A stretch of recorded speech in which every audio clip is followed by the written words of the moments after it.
ಕುರ್ಚಿ ಕದನದ ನಡುವೆ ಬೆಳಗಾವಿ ಅಧಿವೇಶನಕ್ಕೆ ಸರ್ಕಾರ ಸಜ್ಜಾಗ್ತಾ ಇದೆ. ಬಿಜೆಪಿ ಜೆಡಿಎಸ್ ವಿರುದ್ಧ ರಾಜ್ಯ ಸರ್ಕಾರ ಸಮರಾಭ್ಯಾಸವನ್ನ ಶುರು ಮಾಡಿಕೊಂಡಿದೆ.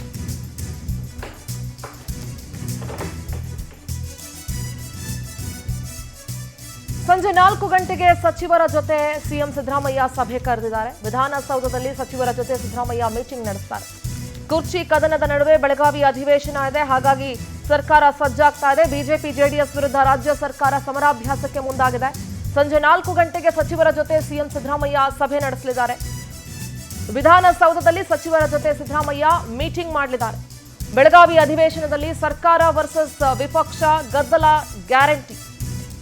ಕಾಂಗ್ರೆಸ್ ವಿರುದ್ಧ ಬ್ರಹ್ಮಾಸ್ತ್ರಕ್ಕೆ ವಿಪಕ್ಷಗಳು ತಯಾರಿ ಮಾಡಿಕೊಂಡಿರುವ ಹಿನ್ನೆಲೆ ಸಚಿವರಿಗೆ ಕೆಲ ಸೂಚನೆಯನ್ನ ಸಿಎಂ ಸಿದ್ದರಾಮಯ್ಯ ನೀಡಲಿದ್ದಾರೆ.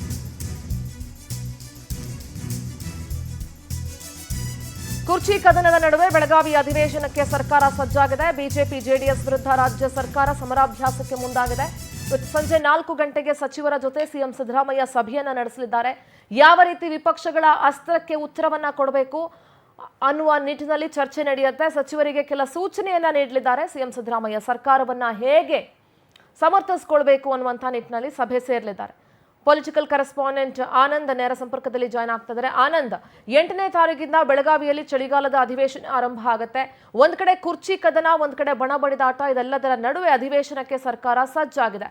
ವಿಪಕ್ಷಗಳು ಈಗ ಹಲವಾರು ವಿಚಾರಗಳನ್ನ ಇಟ್ಕೊಂಡು ಸರ್ಕಾರದ ವಿರುದ್ಧ ಪ್ರಬಲ ಅಸ್ತ್ರವನ್ನ ಪ್ರಯೋಗಿಸೋದಕ್ಕೆ ಸಿದ್ಧವಾಗಿದ್ದಾವೆ. ಸರ್ಕಾರ ಯಾವ ರೀತಿ ಸಜ್ಜಾಗ್ತಾ ಇದೆ ಆನಂದ್?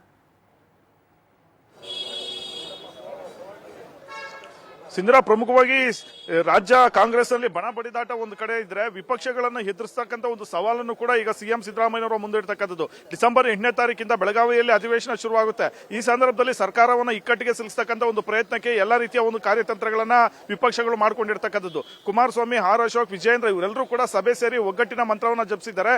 ಈ ಕಡೆ ಮೈತ್ರಿಯನ್ನ ಬಲವಾಗಿ ಮಾಡಿಕೊಂಡು ವಿಪಕ್ಷ ಸರ್ಕಾರವನ್ನು ಎದುರಿಸೋದಕ್ಕೆ ತೀವ್ರವಾದಂತಹ ಒಂದು ಅಸ್ತ್ರಗಳನ್ನು ಕೂಡ ಇಟ್ಕೊಂಡಿರ್ತಕ್ಕಂಥದ್ದು. ಪ್ರಮುಖವಾಗಿ ರಾಜ್ಯ ಸರ್ಕಾರ ಆಡಳಿತದಲ್ಲಿ ಆಗ್ತಾ ಇರತಕ್ಕಂಥ ವೈಫಲ್ಯ ಜೊತೆಗೆ ಸಿಎಂ ವಿಚಾರವಾಗಿ ಉಂಟಾಗಿರ್ತಕ್ಕಂಥ ಗೊಂದಲ ಇರಬಹುದು.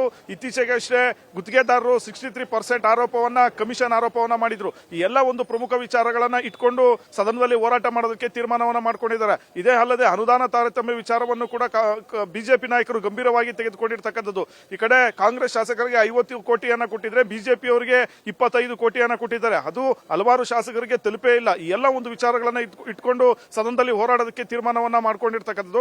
ಇದೇ ಅಲ್ಲದೆ ಸರ್ಕಾರದಲ್ಲಿ ಶಾಸಕರ ಒಂದು ಈ ಒಂದು ಹಗ್ಗ ಜಗ್ಗಾಟ ಏನ್ ನಡೀತಾ ಇದೆ ಕುರ್ಚಿ ವಿಚಾರದಿಂದ, ಇದ್ರ ಬಗ್ಗೆನೂ ಕೂಡ ಪ್ರಸ್ತಾಪ ಮಾಡಿ ಸರ್ಕಾರದ ವಿರುದ್ಧ ಅವಿಶ್ವಾಸ ನಿರ್ಣಯ ಮನ್ನಾ ಮಾಡೋದಕ್ಕೂ ಕೂಡ ತೀರ್ಮಾನವನ್ನ ಮಾಡ್ಕೊಂಡಿದ್ದಾರೆ. ಹಾಗಾಗಿ ಸಿಎಂ ಸಿದ್ದರಾಮಯ್ಯನವರಿಗೆ ಈ ಒಂದು ಚಳಿಗಾಲದ ಅಧಿವೇಶನ ಒಂದು ಸವಾಲಾಗಿ ಪರಿಣಮಿಸಿರ್ತಕ್ಕಂಥದ್ದು. ಈ ಹಿನ್ನೆಲೆಯಲ್ಲಿ ಮುಂದಿನ ಒಂದು ಮಂಗಳವಾರ ಪ್ರಮುಖವಾಗಿ ಸಿಎಲ್ಪಿ ಸಭೆಯನ್ನು ಕೂಡ ಸಿಎಂ ಸಿದ್ದರಾಮಯ್ಯನವರು ಕರೆದಿರ್ತಕ್ಕಂಥದ್ದು. ಒಂದು ವೇಳೆ ಬಿಜೆಪಿ ನಾಯಕರು ಅವಿಶ್ವಾಸ ನಿರ್ಣಯ ಮಂಡನೆ ಮಾಡಿದಂತ ಸಂದರ್ಭದಲ್ಲಿ ಎಲ್ಲಾ ಒಂದು ಶಾಸಕರನ್ನ ವಿಶ್ವಾಸಕ್ಕೆ ತೆಗೆದುಕೊಳ್ತಕ್ಕಂಥ ಒಂದು ಪ್ರಯತ್ನ ಸಿಎಂ ಸಿದ್ದರಾಮಯ್ಯನವರ ಮುಂದೆ ಇರ್ತಕ್ಕಂಥದ್ದು. ಹಾಗಾಗಿ ಎಲ್ಲಾ ಒಂದು ಶಾಸಕರನ್ನ ಜೊತೆಯಲ್ಲೇ ಕರೆದುಕೊಂಡು ಹೋಗ್ತಕ್ಕಂಥ ಒಂದು ನಿಟ್ಟಿನಲ್ಲಿ ಸಿಎಲ್ಪಿ ಸಭೆಯನ್ನು ಕೂಡ ಸಿಎಂ ಸಿದ್ದರಾಮಯ್ಯನವರ ಕರೆದಿದ್ದಾರೆ. ಅಂದ್ರೆ ಮಂಗಳವಾರ ಕರೆದಿದ್ದಾರೆ ಬೆಳಗಾವಿಯಲ್ಲಿ. ಇವತ್ತು ಪ್ರಮುಖವಾಗಿ ಸಂಜೆ 4 ಗಂಟೆಗೂ ಕೂಡ ವಿಧಾನಸೌಧದ ಸಂಪುಟ ಸಭಾಂಗಣದಲ್ಲೂ ಕೂಡ ಒಂದು ಸಚಿವರ ಜೊತೆ ಪ್ರತ್ಯೇಕವಾಗಿ ಚರ್ಚೆ ಮಾಡೋದಕ್ಕೂ ಕೂಡ ಸಿಎಂ ಸಿದ್ದರಾಮಯ್ಯನವರು ಮುಂದಾಗಿರ್ತಕ್ಕಂಥದ್ದು. ಬೆಳಗಾವಿ ಒಂದು ಅಧಿವೇಶನದ ಸಿದ್ಧತೆ ಆಗಿರಬಹುದು, ಮತ್ತೆ ಪ್ರತಿಪಕ್ಷಗಳನ್ನ ಕಟ್ಟಿ ಹಾಕ್ತಕ್ಕಂಥ ಕಾರ್ಯತಂತ್ರಗಳು ಇರಬಹುದು. ಈ ವಿಚಾರದ ಬಗ್ಗೆನೂ ಕೂಡ ಎಲ್ಲ ಒಂದು ಸಚಿವರನ್ನ ವಿಶ್ವಾಸಕ್ಕೆ ತೆಗೆದುಕೊಂಡು ಅವರಿಗೆ ಕೆಲವೊಂದು ಸಲಹೆ ಸೂಚನೆ ಕೊಡೋದಕ್ಕೆ ಸಿಎಂ ಸಿದ್ದರಾಮಯ್ಯನವರು ಮುಂದಾಗಿದ್ದಾರೆ. ಒಟ್ಟಿನಲ್ಲಿ ಈ ಕಡೆ ಕುರ್ಚಿ ಕಾಳಗ, ಮತ್ತೊಂದು ಕಡೆ ಶಾಸಕರಲ್ಲಿ ಗೊಂದಲ, ಆಡಳಿತ ವರ್ಗದಲ್ಲಿ ವಿಫಲ ಆಗ್ತಾ ಇರತಕ್ಕಂಥದ್ದು. ಆನಂದ್, ನಾನು ನಿಮ್ಮ ಹತ್ರ ಮಾತಾಡ್ತೀನಿ. 1 ನಿಮಿಷ, ಒಂದು ಬ್ರೇಕಿಂಗ್ ಅಪ್ಡೇಟ್ ಇದೆ. ಅಧಿವೇಶನ ಹಿನ್ನೆಲೆ ಕರೆದಂತಹ ಸಭೆಯಲ್ಲಿ ಬೇರೆ ಏನೆಲ್ಲ ಚರ್ಚೆ ಆಗಬಹುದು? ಪವರ್ ಶೇರಿಂಗ್ ಹಗ್ಗ ಜಗ್ಗಾಟದ ಬಳಿಕ ಮೊದಲ ಬಾರಿ ಸಭೆಯನ್ನ ಕರೀತಾ ಇರೋದು. ಹಾಗಾಗಿ ಬೇರೆ ಏನೇನು ವಿಚಾರಗಳು ಚರ್ಚೆ ಆಗಬಹುದು ಅನ್ನೋ ಕುತೂಹಲ ಇದೆ. ಕುರ್ಚಿ ಕದನದ ಬಗ್ಗೆ ಸಚಿವರು ಪ್ರಸ್ತಾಪ ಮಾಡೋದು ಖಚಿತ. 100% ಇದನ್ನ ಪ್ರಸ್ತಾಪ ಮಾಡೇ ಮಾಡ್ತಾರೆ. ಬ್ರೇಕ್ಫಾಸ್ಟ್ ಮೀಟಿಂಗ್ ನಲ್ಲಿ ಒಗ್ಗಟ್ಟನ್ನ ತೋರಿಸಿದ್ರು ಸಿದ್ದು ಹಾಗೆ DKS. We are working as a brothers ಅಂತ ಹೇಳಿದ್ರು. ಸಂಪುಟ ಪುನಾರಚನೆ ಅಂತ ಸಿದ್ದರಾಮಯ್ಯ ಅವರು ಹೇಳ್ತಿದ್ದಾರೆ. ಪುನಾರಚನೆ ಮಾಡಿದ್ರೆ ಯಾವಾಗ ಮಾಡ್ತೀರಿ? ಯಾರನ್ನು ಹೊರಗಡೆ ಕಳಿಸ್ತೀರಿ? ಈ ಬಗ್ಗೆ ಸಚಿವರುಗಳು ಚರ್ಚೆಗೆ ಮುಂದಾಗೋ ಸಾಧ್ಯತೆ ಇದೆ. ಪುನಾರಚನೆ ಆಗ್ಬಿಟ್ರೆ ಕುರ್ಚಿಯನ್ನ ಕಳೆದುಕೊಳ್ಳುವಂತಹ ಆತಂಕದಲ್ಲಿ ಹಲವು ಸಚಿವರುಗಳಿದ್ದಾರೆ.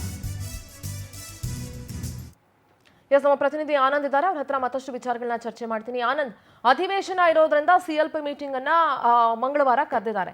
ಅಧಿವೇಶನವನ್ನ ಹೊರತುಪಡಿಸಿ ಬೇರೆ ಯಾವೆಲ್ಲ ವಿಚಾರಗಳ ಚರ್ಚೆಗೆ ಬರ್ಬೋದು ಆನಂದ್? ಒಂದು ಪವರ್ ಶೇರಿಂಗ್ ವಿಚಾರ ಬರ್ಬೋದು.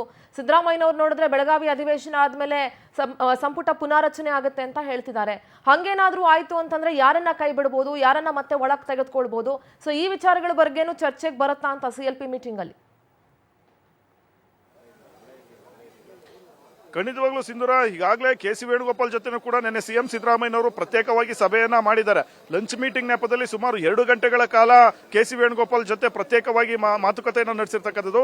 ಈ ಸಂದರ್ಭದಲ್ಲಿ ಸಂಪುಟ ಪುನರ್ರಚನೆಗೆ ಅನುಮತಿಯನ್ನ ಮಾಡಿಕೊಡಿ ಅನ್ನೋ ಒಂದು ನಿಟ್ಟಿನಲ್ಲಿ CM ಸಿದ್ದರಾಮಯ್ಯನವರು ಮನವಿಯನ್ನ ಮಾಡಿಕೊಂಡಿದ್ದಾರೆ. ತಾವು ದೆಹಲಿಗೆ ಬಂದಂತ ಸಂದರ್ಭದಲ್ಲಿ ಖರ್ಗೆ ಅವರ ಜೊತೆ ಪ್ರತ್ಯೇಕವಾಗಿ ಮಾತನಾಡ್ತಕ್ಕಂಥ ಒಂದು ಭರವಸೆಯನ್ನು ಕೂಡ CMಗೆ KC ವೇಣುಗೋಪಾಲ್ ಅವರು ಕೊಟ್ಟಿರ್ತಕ್ಕಂಥದ್ದು. ಹಾಗಾಗಿ ಪ್ರಮುಖವಾಗಿ ಬೆಳಗಾವಿಯಲ್ಲಿ ನಡೀತಕ್ಕಂಥ ಒಂದು CLP ಸಭೆ ಏನಿದೆ, ಈ ಸಭೆಯಲ್ಲಿ ಸಚಿವರಿಗೆ ಒಂದು ಮಾಹಿತಿಯನ್ನ ಕೊಡ್ತಕ್ಕಂಥ ಒಂದು ಸಾಧ್ಯತೆಗಳು ಕೂಡ ಇದೆ. ಮತ್ತೊಂದು ಕಡೆ ಸಚಿವರ ವಿರುದ್ಧ ಬಹಳಷ್ಟು ಶಾಸಕರು ಅಸಮಾಧಾನ ಆಗಿರ್ತಕ್ಕಂಥದ್ದು. ತಮ್ಮ ಒಂದು ಬೇಡಿಕೆಗಳಿಗೂ ತಮ್ಮ ಒಂದು ಶಿಫಾರಸುಗಳಿಗೆ ಯಾವುದೇ ರೀತಿಯ ಮನ್ನಣೆಯನ್ನ ಕೊಡ್ತಾ ಇಲ್ಲ ಅಂತ ಶಾಸಕರು ಸಿಕ್ಕಾಪಟ್ಟೆ ಗರಂ ಆಗಿರ್ತಕ್ಕಂಥದ್ದು. ಈ ಮಧ್ಯೆ CM ಮತ್ತೆ DCM ನಡುವೆ ನಡೀತಾ ಇರ್ತಕ್ಕಂಥ ಬಡ ಬಡಿದಾಟದಿಂದ ಶಾಸಕರಲ್ಲೂ ಕೂಡ ಬಹಳಷ್ಟು ಒಂದು ಗೊಂದಲ ಉಂಟಾಗಿರ್ತಕ್ಕಂಥದ್ದು.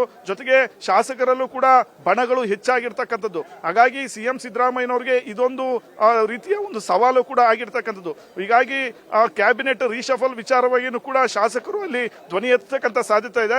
ಈ ಸಂದರ್ಭದಲ್ಲಿ CM ಸಿದ್ದರಾಮಯ್ಯನವರು ಯಾವ ರೀತಿ ಅವರಿಗೆ ಉತ್ತರವನ್ನ ಕೊಡ್ತಾರೆ, ಮತ್ತೆ ಆಕಾಂಕ್ಷಿಗಳೇನಿದ್ದಾರೆ ಅವರಿಗೆ ಯಾವ ಒಂದು ಭರವಸೆಯನ್ನ ಕೊಡಬಹುದು ಅನ್ನೋ ಒಂದು ಕುತೂಹಲನೂ ಕೂಡ ಸದ್ಯಕ್ಕೆ ಇರತಕ್ಕಂಥದ್ದು.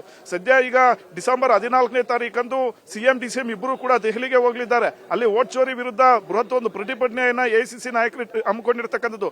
ಆ ಸಂದರ್ಭದಲ್ಲಿ ಅವಕಾಶ ಸಿಕ್ಕರೆ ಖರ್ಗೆ ಅವರನ್ನ, ರಾಹುಲ್ ಗಾಂಧಿ ಅವರನ್ನ, ಸೋನಿಯಾ ಗಾಂಧಿ ಅವರನ್ನ CM DCM ಭೇಟಿ ಮಾಡಿ ಪ್ರತ್ಯೇಕವಾದಂತಹ ಒಂದು ಮಾತುಕತೆ ನಡೆಸತಕ್ಕಂಥ ಒಂದು ಸಾಧ್ಯತೆ ಇದೆ. ಈ ಡಿಸೆಂಬರ್ ಅಧಿವೇಶನದ ಬಳಿಕ ಸಂಪುಟ ಪುನರ್ರಚನೆ ಮಾಡೋದಕ್ಕಂತ ಒಂದು ನಿಟ್ಟಿನಲ್ಲಿ CM ಸಿದ್ದರಾಮಯ್ಯನವರು ಈಗಾಗಲೇ KC ವೇಣುಗೋಪಾಲ್ ಅವರಿಗೆ ಮನವಿಯನ್ನ ಮಾಡಿಕೊಂಡಿರ್ತಕ್ಕಂಥದ್ದು. ಇದೇ ವಿಚಾರವನ್ನ ದೆಹಲಿಗೆ ಹೋದಂತ ಸಂದರ್ಭದಲ್ಲಿ ಹೇಗಾದ್ರೂ ಮಾಡಿ ಖರ್ಗೆ ಅವರ ಒಂದು ಮನವೊಲಿಕೆ ಮಾಡತಕ್ಕಂಥ ಒಂದು ಪ್ರಯತ್ನಕ್ಕೂ ಕೂಡ CM ಸಿದ್ದರಾಮಯ್ಯನವರು ಮುಂದಾಗಬಹುದು ಅಂತ ಹೇಳಲಾಗ್ತಿದೆ. ಸಿಂಧೂರ, ಥ್ಯಾಂಕ್ ಯು ನಿಮ್ಮೆಲ್ಲ ಡೀಟೇಲ್ಸ್ಗಾಗಿ.